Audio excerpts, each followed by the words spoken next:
الحمد لله العزيز العزة والعلا والصلاة والسلام على سيد الأنبياء شمس الضحى بدر الدجى نور الهدى منبع الجود والعطاء أما بعد أعوذ بالله من الشيطان الرجيم بسم الله الرحمن الرحيم والآخرة خير وأبقى صدق الله العظيم وصدق رسوله النبي الكريم ونحن على ذلك لمن الشاهدين والشاكرين والحمد لله رب العالمين إن الله وملائكته يصلون على النبي يا أيها الذين آمنوا صلوا عليه وسلموا تسليما الصلاة والسلام عليك يا سيدي يا رسول الله وعلى آلك وأصحابك يا سيدي يا حبيب الله الصلاة والسلام عليك يا سيدي يا نبي الله وعلى آلك وأصحابك يا سيدي يا رحمة للعالمین۔ تمام تعریفیں حمد اور ثنا اللہ جل مجدہ الکریم کے لیے، درود و سلام نبی اکرم نور مجسم شفیع معظم احمد مجتبیٰ جناب حضرت محمد مصطفیٰ صلی اللہ تعالیٰ علیہ وسلم کی ذات والا صفات کے لیے حمد و صلات کے بعد اسٹیج پہ جلوہ فرما علماء کرام، حاضرین و سامعین، ہمارے قاری صاحب کے والد گرامی انتقال کر گئے، ان کے ختم چہلم شریف کی یہ تقریب ہے۔ اللہ مرحوم کو کروٹ کروٹ جنت عطا فرمائے اور جوار رحمت میں وسیع جگہ نصیب فرمائے۔ دنیا کے اندر کئی عقیدوں کے، کئی مذاہب کے لوگ پائے جاتے ہیں،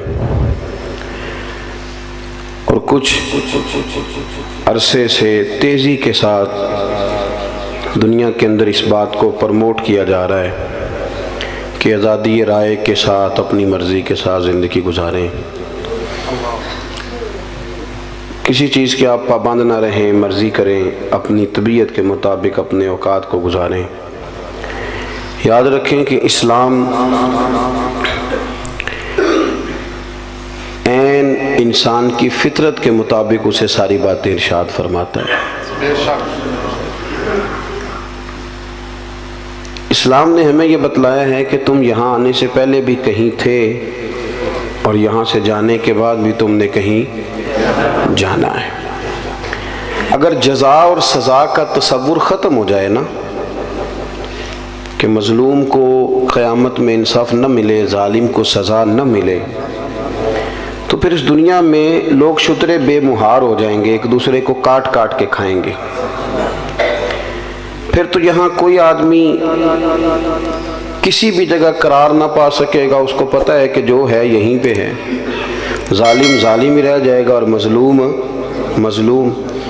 اسلام نے ایک تصور دیا ہے، وہ تصور ہے آخرت کا تصور، اور یہ وہ تصور ہے کہ جس پر اسلامی عقیدے کی بنیاد کھڑی ہے کہ تم نے مرنا ہے، پھر تم نے اللہ کی بارگاہ میں حاضر ہونا ہے، پھر تمہارے لیے جزا اور سزا کا فیصلہ ہونا ہے۔ ہمارے ہاں کچھ لوگ یہ سمجھتے ہیں کہ فلانا آدمی جب اپنے ڈرائنگ روم کے اندر تھا تو اس کے پاس بڑی آسانیاں تھیں، جب وہ اپنے کمرے میں تھا تو اس کے پاس بڑی سہولیات تھیں، بیڈ لگا ہوا تھا، گرمیوں میں اے سی تھا، سردیوں میں ہیٹر تھا۔ اب وہ قبر میں جائے گا تو اس کے ساتھ کیا بنے گا؟ اور نفسیاتی دباؤ دیا جاتا ہے اس بات پر کہ بڑی تنگ ہے قبر، بڑی مشکل ہے قبر۔ ہے صحیح مشکل، بڑی تنگ ہے، پر اس کے لیے جس نے تیاری کوئی نہیں کی، اس شخص کے لیے جو یہ ذہن بنا لے گا کہ جو کچھ ہے دنیا میں ہی ہے، لیکن جو بہت ساری جگہوں پہ بہت سارے سپیڈ بریکروں کا صرف اس لیے خیال رکھے کہ اگر میں یہاں رکوں گا نہیں تو میری آخرت خراب ہوگی، اور زندگی میں بہت سارے کھیتوں میں منہ اس لیے نہ مارے کہ یہ میرے نہیں ورنہ قیامت میں مجھے حساب دینا پڑے گا، تو پھر اس کی باغ کھڈا نہیں ہوتی قبر، اس کی قبر گڑھا نہیں ہوتی، بلکہ فرمایا قبر المومن روضۃ من ریاض الجنہ۔ اب جو بڑے بڑے نواب ہوتے ہیں نا، بڑے بڑے جاگیردار، ان کے بھی کھیت ہوتے ہیں پر باغ نہیں ہوتے، باغ تو کسی کسی کا ہوتا ہے، لیکن فرمایا قبر المومن روضۃ من ریاض الجنہ، مومن کی قبر کو کھڈا نہ سمجھو، گڑھا نہ سمجھو، بلکہ مومن کی قبر جنت کے باغوں میں سے ایک باغ ہے۔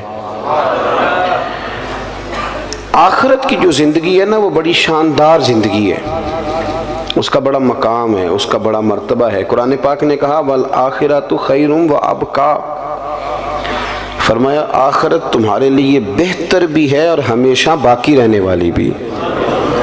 دنیا میں جو بندہ آپ کو بڑا سکھی لگتا ہے نا وہ کچھ سکھی نہیں، اللہ نے فرمایا آخرت تمہارے لیے بڑی ہی بہتر، بڑی بہتر۔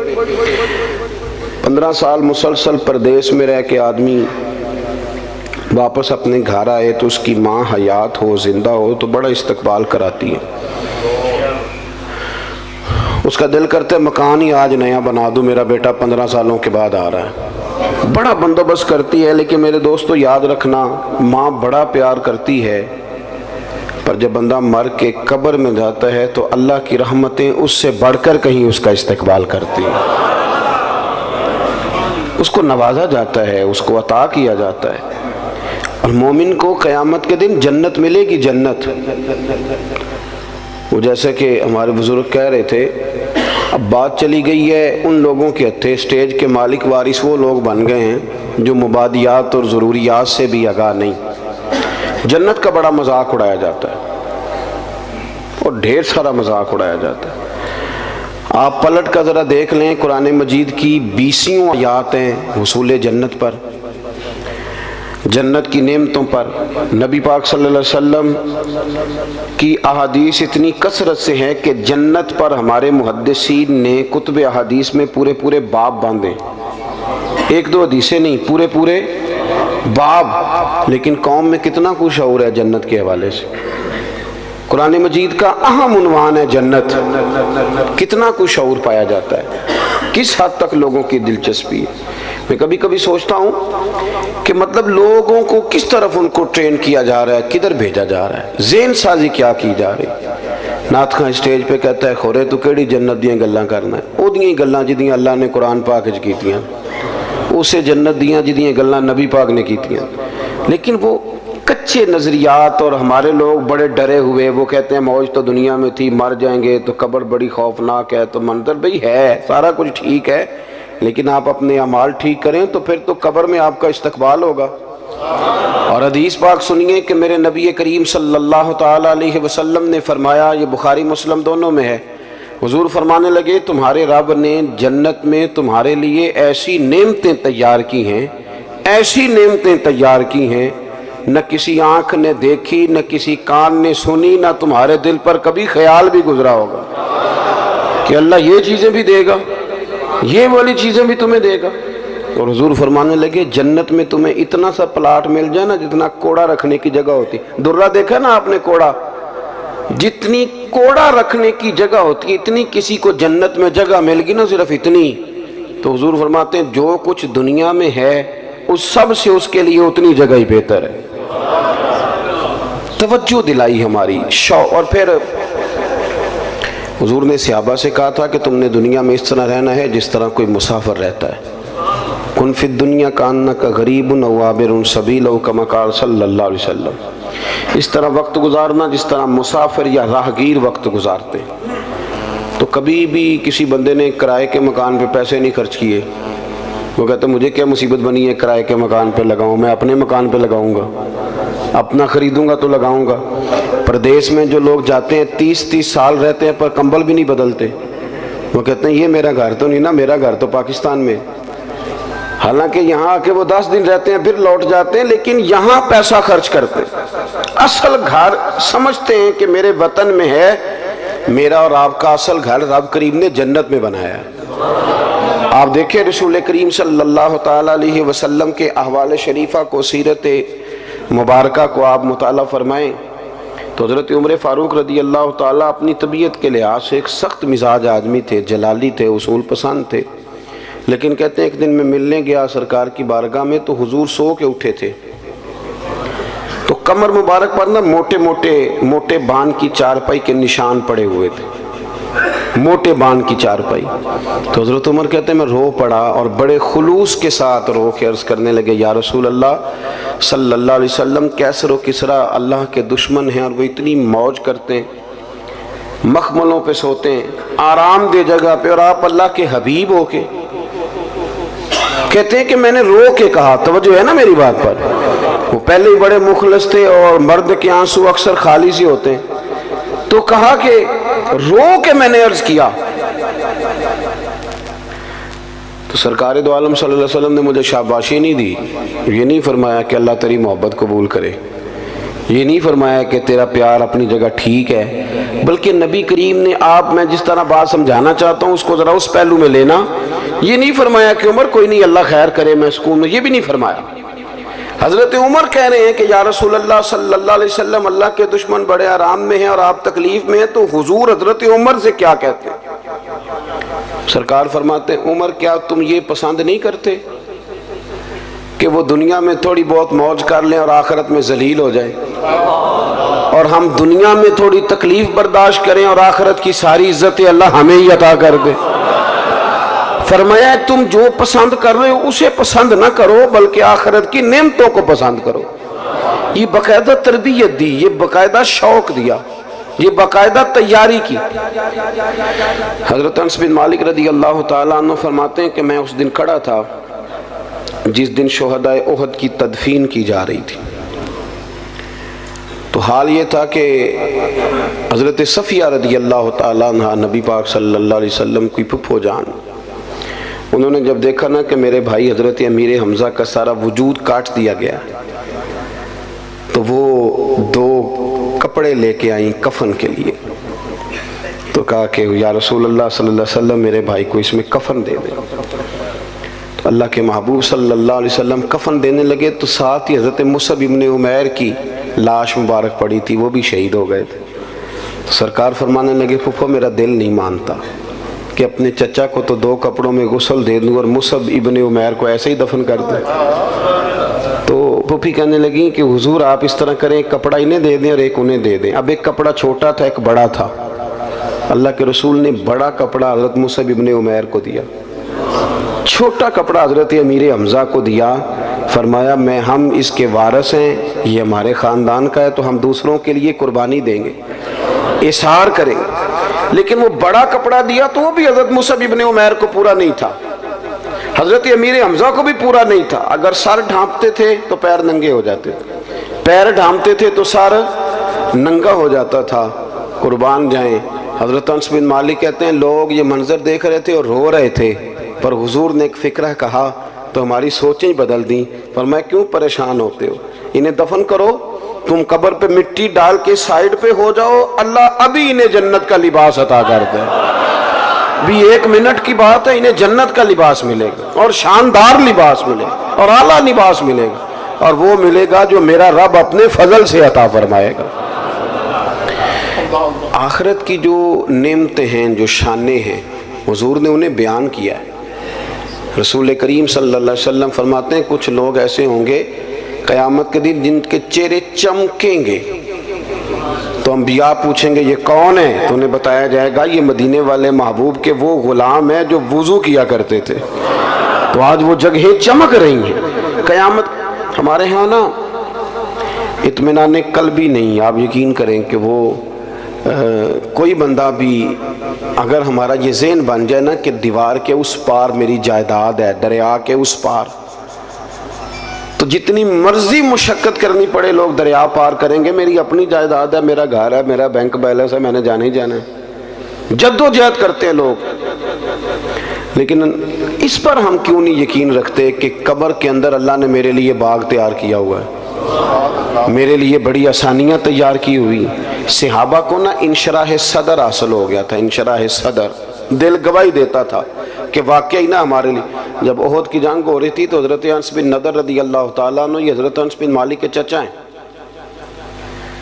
تو جب کافروں نے یہ خبر اڑا دی کہ سرکار کو شہید کر دیا گیا تو صحابہ کے حوصلے کچھ پست ہوئے، تو حضرت انس بن نضر پتہ کیا کہتے تھے لوگوں سے، کہتے تھے پیچھے نہ جاؤ، تلواریں اٹھاؤ، اور آپ فرماتے تھے وہ جس جنت کی حضور نے ہمیں خوشخبری دی ہے نا، فرماتے تھے اللہ کی عزت کی قسم مجھے احد پہاڑ کے اندر سے اس جنت کی خوشبو دنیا میں ہی محسوس ہو رہی ہے۔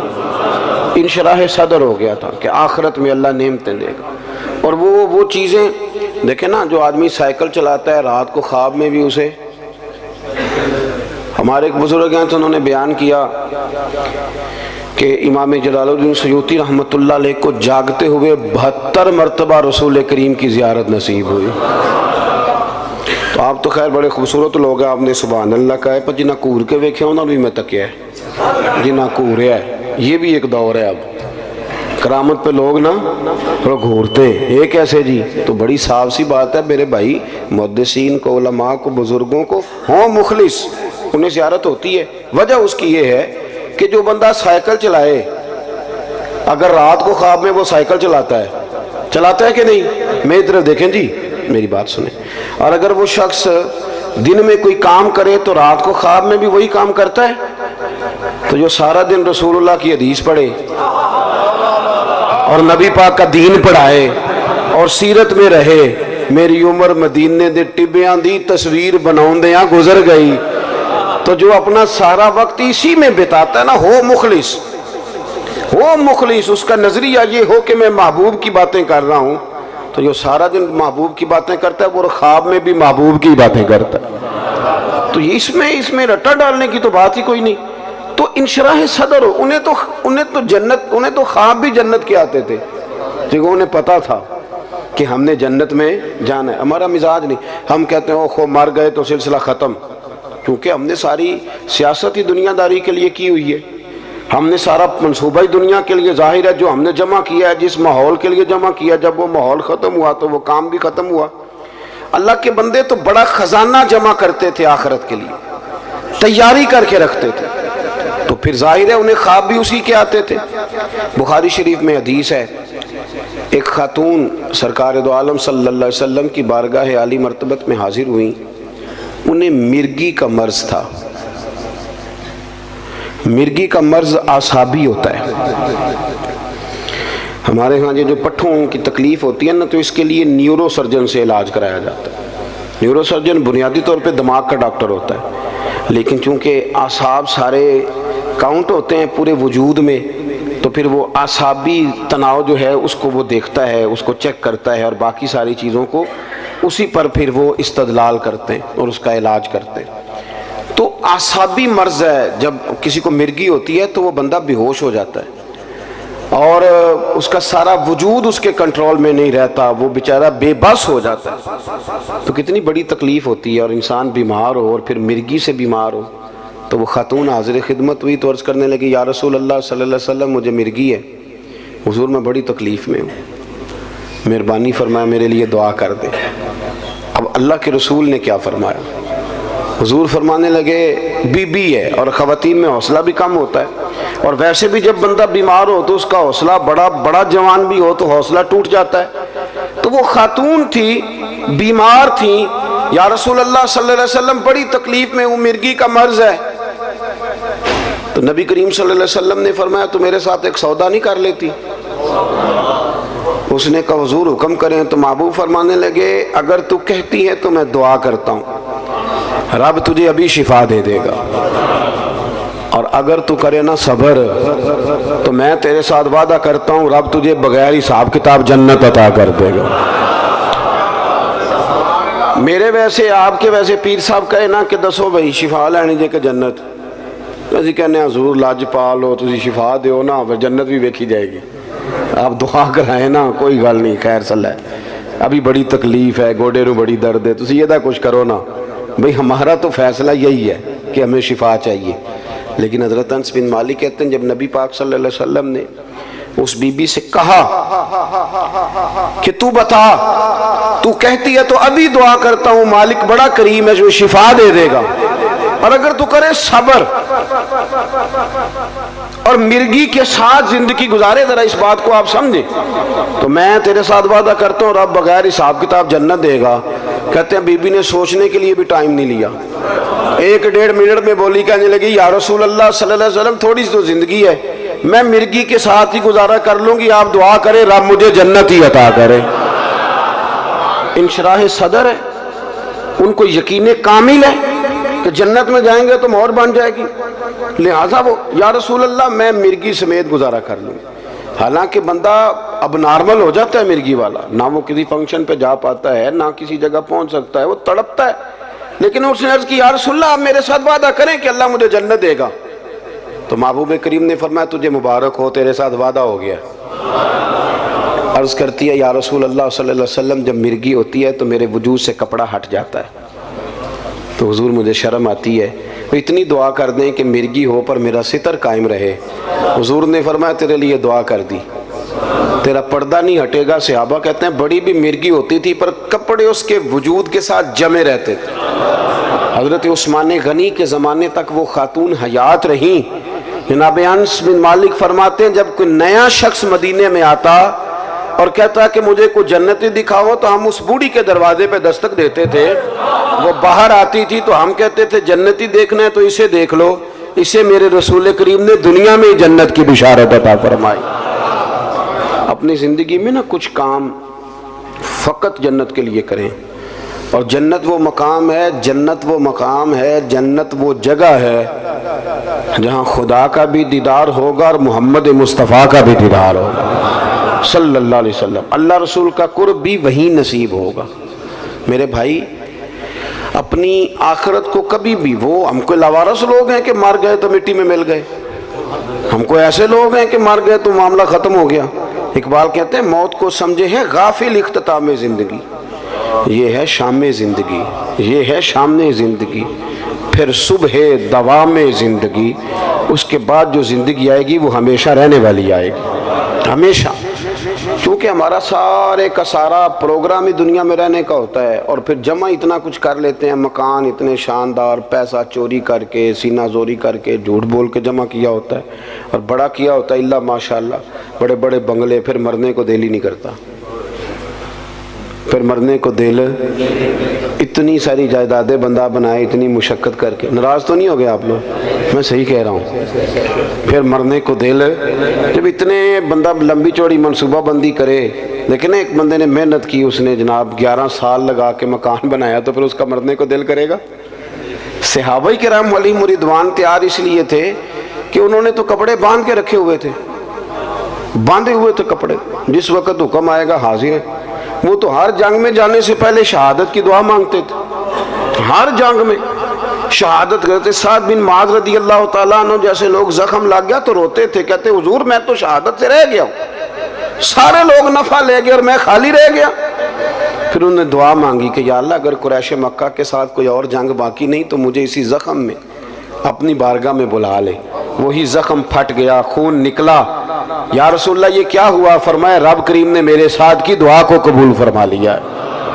ان کا تو کوئی رٹا نہیں تھا۔ ہمارا مسئلہ یہ ہے کہ جو اتنی بندہ لمبی سیاست کر کے بندے نال لاوے، اتنے لمبے چوڑے چکر چلائے، پھر اس کا مرنے کو دل کرے، اتنی مشکل۔ دیکھیں نا پاکستان میں کتنے وزیر ہیں، مجھے نہیں سب کا پتہ، حالانکہ میں دلچسپی لیتا ہوں، اخبار پڑھتا ہوں، روز پڑھتا ہوں، لیکن مجھے پتہ کوئی نہیں کتنے وزیر ہیں، ان کا کون کون سا محکمہ ہے، وہ کیا کرتے ہیں۔ حالانکہ پتہ ہونا چاہیے چونکہ ملک تو ہمارا ہے، ان بیچاروں نے تو اتنی دیر ہے نا جتنی دیر یہ وزیر ہیں، جس دن ختم ہے اس دن انہوں نے چلے جانا ہے، ملک تو ہمارا ہے۔ تو مجھے نہیں پتا، آپ میں سے بھی شاید کوئی بندہ ہو جو سارے وزیروں کو جانتا ہو کہ ہے کوئی، میرا خیال ہے کہ ایسا، ٹھیک کہہ رہا ہوں جی، پر وزیر تو بڑا راضی ہے نا، وہ تو کہتے ہیں نا 15 گڈیاں آگے نے 15 پیچھے نے تو بندوقاں، وہ تو کہتے ہیں نا میں نے ساری دنیا فتح کی ہوئی ہے۔ حالانکہ بہت سارے لوگ ایسے ہیں جنہیں پتہ کوئی پتہ نہیں کہ یہ کون ہے، کدھر سے آیا ہے، پر وہ تو راضی۔ اسی طرح ہم سارے راضی ہیں اپنی دنیا میں، یہ بھی میں نے فتح کر لی، یہ بھی میرا کما، کچھ بھی نہیں صاحب، کچھ بھی نہیں، کوئی شے ہی نہیں۔ حضرت مولا علی شیر خدا کرم اللہ تعالی وجہ الکریم قبرستان گئے تو جا کے مردوں سے کہنے لگے تمہارا کیا حال ہے؟ تو ایک مردہ بول کے قبر سے کہنے لگا ہڈیاں ٹوٹ گئی ہیں، کفن پھٹ گیا، مال پیچھے دے آئے تھے، حساب ہمیں دینا پڑ رہا ہے۔ علی یہ بتاؤ ہمارے پچھلوں کا کیا حال ہے؟ تو مولا علی کہنے لگے تمہاری بیویوں نے نکاح کر لیے، تمہاری اولادوں نے مال تقسیم کر لیا، تمہارے دوستوں نے نئے دوست بنا لیے۔ پہلے تو تمہارا نام کبھی کبھی لیا جاتا تھا، اب تو زمانہ بیت گیا، تمہیں یاد ہی کوئی نہیں کرتا۔ اب تو کوئی او پہ دس دیاں قبراں جنہاں تے پھول پے، ادھروں کوئی نہیں جی آمدہ، ادھروں لکھاں گئے، کوئی بندہ نہیں جس نے کبھی یاد کیا۔ ختم ہو گیا مسئلہ، پڑا ختم ہو۔ میرے عزیز، چونکہ دنیا داری بڑی جمع کر لیتے ہیں، مال بڑا اکٹھا کرتے ہیں، صبح سے شام تک ساری مشقت ہی دنیا داری کے لیے، ساری مشقت۔ میں نے سویرے ولیمے میں جانا ہے، دوپہر تعزیت کرنی ہے، شام کو فلانا کام کرے، ساری دنیا داری ہے۔ ہاں اگر رضا الہی کے لیے ہو تو دین ہے، لیکن ہماری ہر بندے کی ایک مختصر سی سیاست ہوتی ہے اپنے دائرہ کار میں، وہ جس شعبہ ہے زندگی سے بھی تعلق رکھتا ہو، تو وہ چونکہ ساری محنت دنیا کے لیے کرتا ہے، پھر اس کا مرنے کو دل ہی نہیں کرتا۔ حضرت فرید الدین عطار رحمت اللہ علیہ فرماتے ہیں، میں توبہ کرنے سے پہلے عطر بیچتا تھا۔ عطار، عطر کا کاروبار بڑا مہنگا ہے آج بھی عرب شریف میں۔ آپ مدینہ شریف جائیں نا تو سونے والی دکان کے بالکل سال خوشبو والی دکان ہوتی، یعنی جتنا کرایہ سنار دے رہا ہے اتنا ہی خوشبو والا بھی دے رہا ہے۔ ایک مہنگا ترین کاروبار ہے پوری دنیا میں۔ تو کہتے ہیں میں بڑا امیر آدمی تھا تو میں نے عطر کی دکان بنا لی، میں عطار تھا تو بڑا خوبصورت میں نے ہال بنا کے اس کے اندر میں نے بڑا زبردست ڈسپلے کیا اور میں نے خوشبوئیں اس کے اندر لگائیں۔ میں اپنے کام میں لگا ہوا تھا تو کبھی کبھی ضمیر کہتا تھا یار یہ دنیا داری ہے چھوڑ دے۔ اللہ والوں سے پیار بھی بڑا تھا، ان کی تذکرۃ الاولیاء دیکھیں تو پتہ چلا انہیں بڑی معرفت ہے رب کے بندوں کی۔ تو کہتے طبیعت بھی مائل ہوتی تھی پر وہ بندے خول نہیں نہ توڑتے ساری زندگی، حق پہچان کر بھی حق کے قریب جا نہیں سکتے، چونکہ خول کون توڑے، دنیا داری کا، برادری کا، قبیلے کا کون توڑے۔ فرمانے لگے کہ ایک دن نا میں دکان میں بیٹھا تھا تو ایک بزرگ آ گئے سادے سے، تو کبھی کوئی خوشبو دیکھتے، کبھی کوئی خوشبو دیکھتے، کبھی کوئی خوشبو دیکھتے۔ تو سیل مین کی عادت ہوتی ہے نا جی کیا حکم ہے کیا چاہیے، وہ لا لا کے چیزیں دکھاتے ہیں، اچھے سیل مین کا طریقہ ہوتا ہے۔ تو فرماتے میں نے نا تھوڑی دیر تو بابا جی کو موقع دیا کہ وہ تلاش کر لیں، پھر میں سمجھا کہ کوئی گاہک ہے اور کوئی چیز تلاش کر رہے ہیں جو مل نہیں رہی۔ تو کاؤنٹر کے اندر بھی میں نے شیشیاں رکھی ہوئی تھی، تو میں نے بابا جی سے کہا بزرگوں کیا تلاش کر رہے ہیں، کیا دیکھ رہے ہیں، مجھے بتائیں میں پیش کرتا ہوں۔ کہتے بابا جی تھوڑی دیر چپ کر گئے، پھر غور سے میرا چہرہ دیکھا، کہنے لگے پتر میں تو صرف یہ دیکھ رہا ہوں کہ تیری جان بڑی مشکل سے نکلے گی۔ تو کہتے ہیں مجھے، میں دنیا دار تھا، دنیا دار کو نصیحت کریں تو اسے غصہ ہی آتا ہے، مجھے غصہ آیا۔ میں نے کہا جی کیوں مشکل سے نکلے گی؟ تو کہنے لگے یار تو نے مال ہی بڑا جمع کیا ہوا، جب تم مرنے لگے گا کبھی یہ بوتل یاد آئے گی، کبھی یہ والی یاد آئے گی، کبھی یہ والی یاد آئے گی، کبھی فلانے بینک والا اکاؤنٹ پریشان کرے گا، کبھی دوسرا کرے گا، کبھی وہ والی زمین، کبھی تو کیسے مرے گا، تیرا تو مرنے کو دل ہی نہیں چاہے، تو نے تو دنیا داری۔ کہتے ہیں اور غصہ لگا مجھے بابے کی بات کا، تو میں نے پورے غصے میں کہا بابا اچھا اسی کہتے نہیں تو اپنی قبریں جانا ہے تے میں نے کہا میری مشکل سے نکلے گی تو تیری کیسے نکلے گی؟ تو کہتے ہیں بابا جی کہنے لگے ادھر آ کاؤنٹر سے باہر بتاؤں کیسے نکلے گی، ادھر آ باہر۔ کہتے ہیں میں بابا جی کے قریب آیا تو بابا جی کہنے لگے دکھاؤں تجھے کیسے نکلے گی؟ میں نے کہا دکھائیں۔ وہ فرش پہ لیٹ گئے، کلمہ پڑھا اور ان کی روح پرواز کر گئے۔ عرش فرشتے بانگاں ملیاں، مکے پہ گئے شور، بلے شاہ آسان نہیں ہوں مرنا، اے مر گیا ہی کوئی اور۔ کہتے ہیں ان کی روح پرواز کر گئے، کہنے لگے یوں نکلے گی جان۔ کہتے ہیں میں سکتے میں آ گیا، مجھے سمجھ ہی نہ آئے یہ بنا کیا ہے۔ اس طرح کے بھی کوئی بندے ہوتے ہیں، اس طرح کے بھی بندے۔ امام غزالی نے وضو کیا، غسل کیا، کفن پہنا، خوشبو لگائی، چارپائی پہ لیٹے، کہنے لگے اچھا مالک اگر تیری یہ مرضی ہے تو میں بھی تیار ہوں، کلمہ پڑھا تو روح پرواز کر گئی۔ میرے عزیز، حضرت فرید الدین عطار رحمت اللہ تعالیٰ علیہ فرماتے ہیں کہ میں بابا جی لیٹے ہوئے ہیں، چہرہ چمک رہا ہے، روح پرواز کر کے مجھے سمجھ نہیں آ رہی۔ میں نے کہا یار اتنا بڑا کمال۔ کچھ لوگ میں نے بلائے، غسل دیا، کفن پہنایا، جنازہ پڑھا، بابا جی کو دفن کیا، تو پھر میں اپنی دنیا داری بھی دفن کر آیا، پھر میں نے دفن کر دی اپنی دنیا داری۔ میں نے کہا ختم ہو گیا معاملہ، اب ضرورت کیا ہے ان چیزوں۔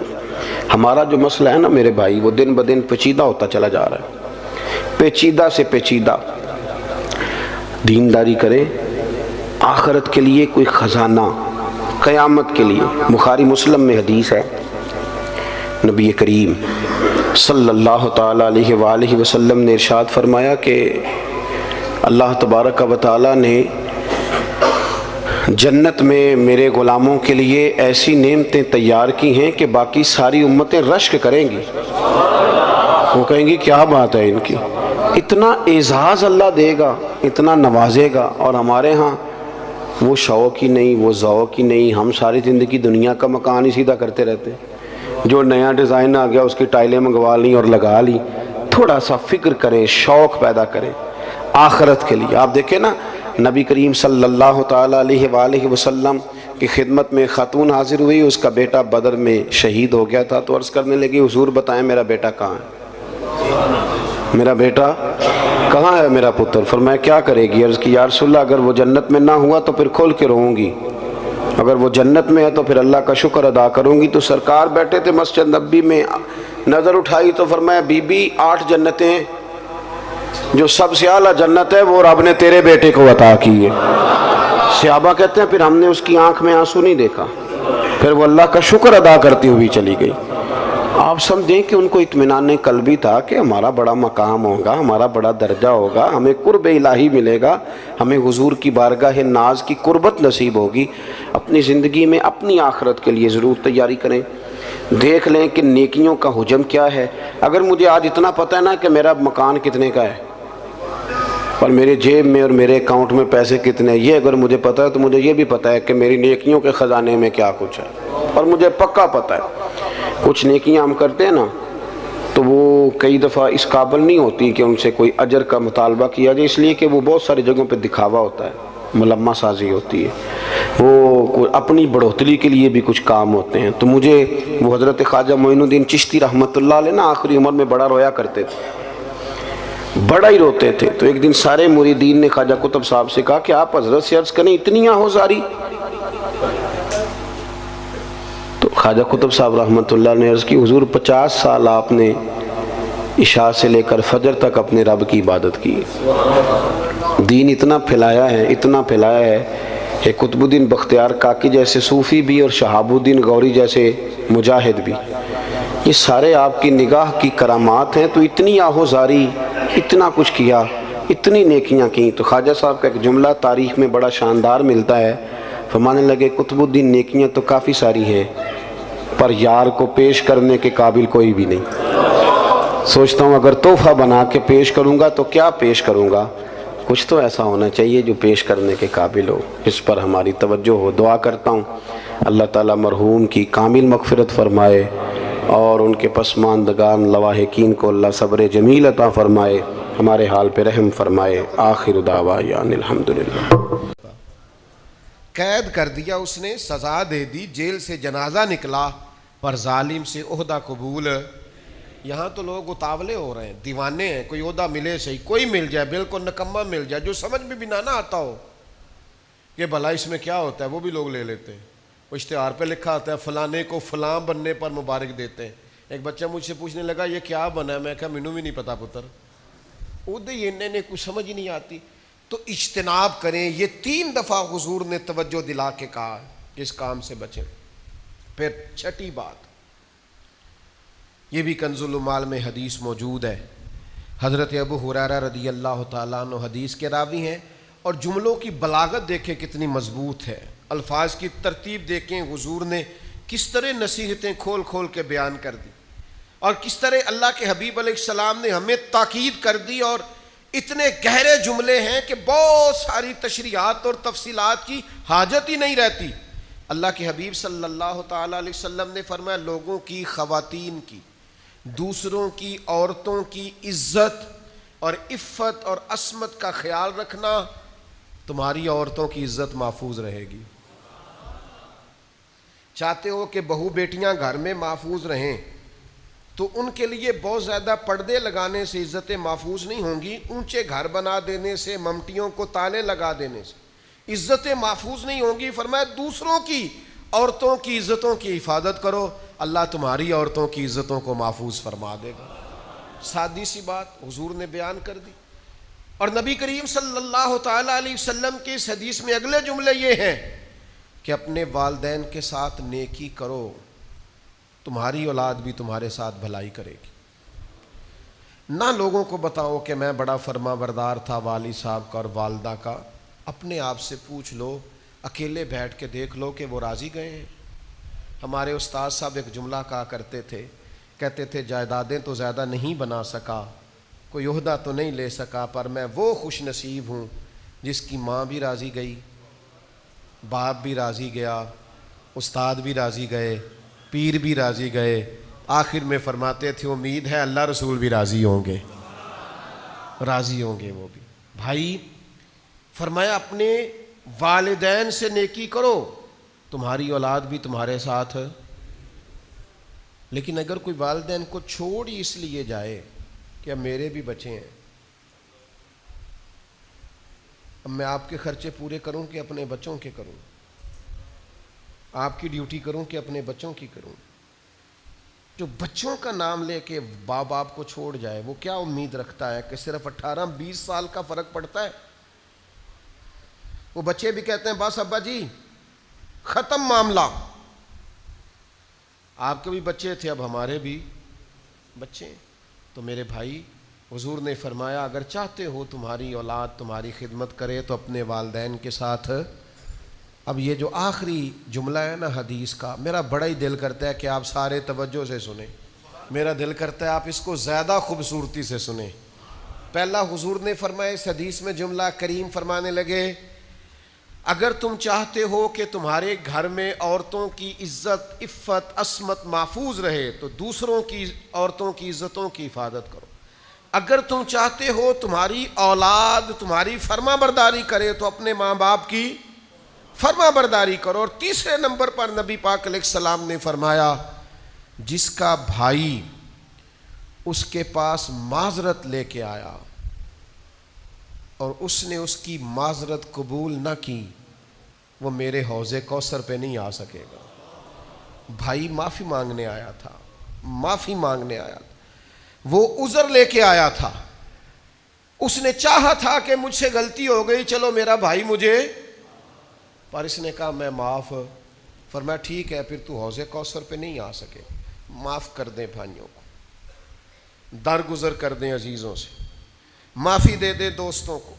اگر حوض کوثر کا جام پینا ہے تو سودا مہنگا نہیں ہے نا۔ دنیا میں ایسے بھائی جنہوں نے مشکل وقت میں بھائیوں کو بڑا ستایا ہے، ہیں جنہوں نے جائیداد کے معاملے میں بھائیوں کو بڑا ستایا، ہیں جنہوں نے یہ نہیں دیکھا کہ ہمارے بھائی نے کس مشقت سے پردیس میں کمائی کی ہے، انہوں نے بڑی تکلیف دی ہے، بھائی نیکی کرتا رہا یہ زیادتی کرتے رہے، لیکن سودا مہنگا نہیں سستا ہے۔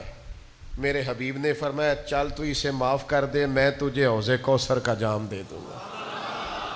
میرا خیال ہے سودا مہنگا دیتے ہیں، تکلیف بھائی بڑی دیتے ہیں، بعض اوقات مشکل وقت میں چھوڑ جاتے ہیں، پلو باندھ کے سائیڈ پہ ہو جاتے ہیں۔ چھوٹے بہن بھائیوں کو دیکھ کے کہتے ہیں بھائی ساڑھے اپنے بھی بال نے انہوں نے سوچیے کہ اپنے کہتے ہیں ہاں ہاں لیکن معاف کر دو، بھائیوں کے لیے نہیں، مدینے والے کی بارگاہ سے جام کوثر کے لیے۔ آج نہ نماز پڑھو نہ جب اللہ اکبر کہنے سے پہلے پہلے معاف کر دو، کو تیری زیادتیاں یاد ہیں، تیرے دکھ یاد، تیرے دیے ہوئے سارے گھاؤ یاد، تیری کی ہوئی ساری باتیں یاد ہیں، دل کی تختی پہ لکھے ہیں مشکل وقت میں تیرے بولے ہوئے جملے، تیری بیوی کی ہوئی باتیں، حتیٰ کہ تیرے سسرال کے کہے ہوئے ایک ایک لفظ یاد ہیں، پر جا تجھے معاف کیا، ہم نے سودا کر لیا ہے مدینے والے حبیب سے، ہم نے حضور سے سودا کیا ہے، حضور نے کہا ہے کہ تو بھائی کو معاف کر کے آنا میں تجھے کوثر کا جام دوں، تو ارادہ کر لیا ہے کوثر کا جام پینا ہے، کوثر کا جام پینا، تو بھائی معاف کر دیں، درگزر کر دیں۔ آج اللہ اکبر کہنے سے پہلے پہلے نا جمعے کا دماغ سے بھائیوں کے بارے میں ساری باتیں نکال دیں، ہم نے جام کوثر پینا ہے اور یہ کہہ کے پینا ہے کہ ساقی تیری خیر، تیرے میں کدے کی خیر، ایسی پلا کہ جس کا نشہ عمر بھر رہے۔ آخر دعویٰ یاد الحمدللہ۔